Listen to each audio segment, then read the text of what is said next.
Welcome back to Texas History with Professor Fuqua. Now, we will begin with Roman numeral II, the Roaring Twenties. Now, the Roaring Twenties were called so because of the vibrant time of production with material goods, with lives of leisure. That is why we call it the Roaring Twenties. There were changing lifestyles. The 1920s was a period of dramatic change for the U.S. It became more urbanized.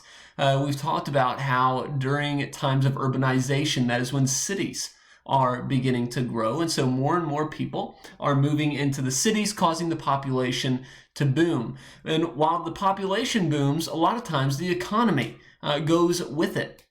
And so people began buying more goods on credit, meaning money that they did not have, but they were planning on paying things off anyway. And many of these items were consumer goods. Consumer goods in your textbook can be defined as like the refrigerator, washing machine, the dryer, the dishwasher, etc. And many of these people, they wanted the newest and best items. They wanted to keep up with the Joneses. And in order to do so, they were willing to buy anything they could by using credit. And so the 20s, not only was it known as the Roaring Twenties, but it also was known as the age of advertising because of all these items that were being advertised to people saying, you need this for your home, you need this and this, this is the newest and the best vacuum cleaner and things of that nature. Moving on to capital B, social values and political issues. Well, in the 1920s, many women began to participate in politics. You had Miriam, also known as Ma Ferguson, who won election as governor of Texas, and you had Annie Webb Blanton, who was elected superintendent of public schools. Traditional cultural values were also challenged in the 1920s. Many of the older generations were focused on frugality and living a traditional life. And you might be thinking, Mr. Fuqua, what in the world is frugality? Well, if you've ever heard of the term frugal, if someone is being frugal, it means that they are wise with their spending habits. They don't just spend. So being frugal would be knowing you have $5, but only spending 50 cents or $1 on a piece of candy and not splurging the whole $5 to help everybody out at the table have a sugar rush in sixth period. So many of these people, they were frugal. They were living a traditional life. But there were many people in the younger generations who focused on enjoying life. And while that's not bad, there are extremes, even with good things. They enjoyed life in excess, meaning they were focused on the wrong things. You can enjoy life while still being responsible, working hard, earning a living for your family, living for the Lord. Whereas these people, whenever I say they were enjoying life, they were enjoying it in excess, meaning you had a lot of parties where it was just drunkenness, a life of excess, just looking for the next good time that you can have.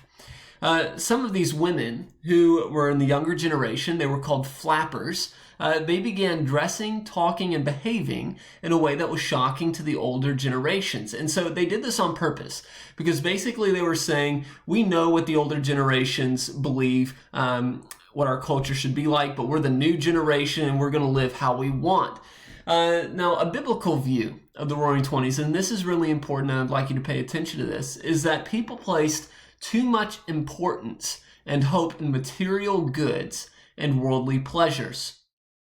Buying that washing machine, buying that biggest and newest refrigerator on credit, not living a frugal life. They were all about the next material item that they could have. And I think we know as Christians that material items, they bring us happiness, sometimes for longer periods of time, sometimes for shorter periods of time. But they don't often bring us permanent joy. And so that's one of the biblical views we can have of the Roaring Twenties. But we also see the rise of the Ku Klux Klan. In the 1920s, the KKK became a popular organization for racists and white supremacists. Members of the KKK were opposed to immigration and minorities. They grew rapidly and had about 150,000 members in the 1920s. And we talked about how even in the Reconstruction period, after 1865 into the 1900s. We said that what made the Klan even more intimidating is that they had members who were in high positions of power. They were high-ranking people. And so a lot of times they could get away with certain things by breaking the law, and were able to get away with discrimination and segregation because of their position. Ma Ferguson, though, we talked about her being the first woman governor of Texas. She was elected on an anti-Klan platform. And platform means, for a politician, what they believe in, what they're running on, okay? Their views, their ideologies, their philosophies. And so she ran for governor saying that I want to get rid of the Ku Klux Klan. Other prominent figures and groups actively opposed the Klan as well. And by the late 1920s, the KKK in Texas only had about 3,000 members. So that's the Roaring Twenties in a nutshell. We'll talk about oil and industry next time. Now, I do want to make an announcement. You do not have a test in this chapter. We are going to have a chapter quiz next Wednesday. So on Monday, we'll finish the chapter. Tuesday, you'll review. And then on Wednesday, we'll have that chapter quiz. All right, so that does it for today's episode, video lecture 18. I hope that you have a wonderful rest of the weekend. And remember, stay classy.